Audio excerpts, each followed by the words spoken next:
We have an obligation to be of help where we can to freedom fighters and lovers of freedom and democracy from Afghanistan to Nicaragua. To President Reagan, these guerrillas fighting the Soviet occupation of Afghanistan are freedom fighters.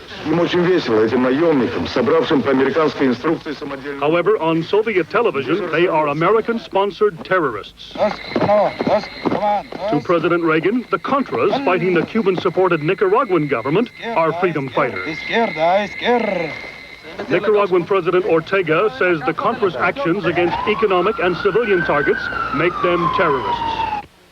It is here in the Middle East where the distinction between terrorist and freedom fighter so acutely depends upon whose side you are on. This is all that remains of the U.S. Marine headquarters in Beirut, which was blown up in October 1983. On that day, more than 260 U.S. servicemen were killed.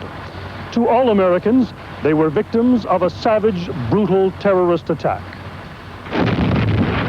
However, many Lebanese argue that when the battleship New Jersey was lobbing shells the weight of Volkswagens into Lebanese villages, the U.S. was also guilty of terrorism. Akil Hamia, chief of security of the Shiite Amal militia in Lebanon, considers himself a freedom fighter. He played no role in the Marine bombing, but he did lead an attack on the Marine headquarters at one point because he claims the Marines were behaving like terrorists.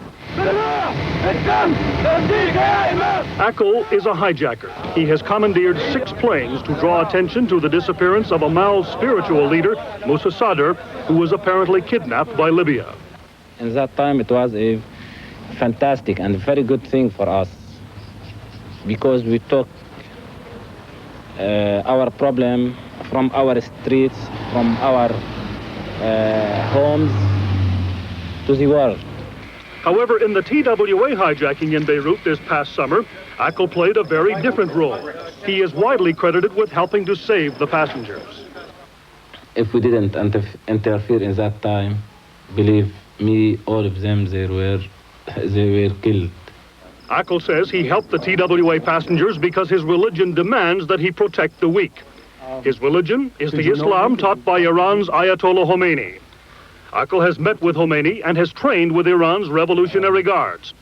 He says that in the fight for justice for his people, he is quite willing to die. For us, it's an ordinary thing to die for the ideas that we carry.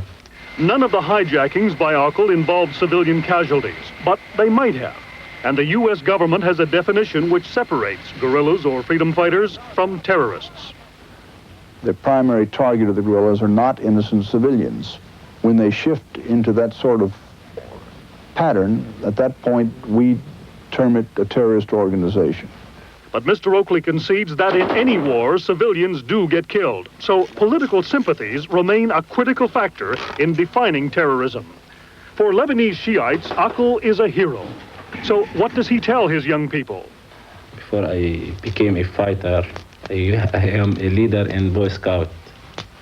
We push them to say that their aims to be a good man in the society. But what do you tell them now that you're no longer a Boy Scout leader?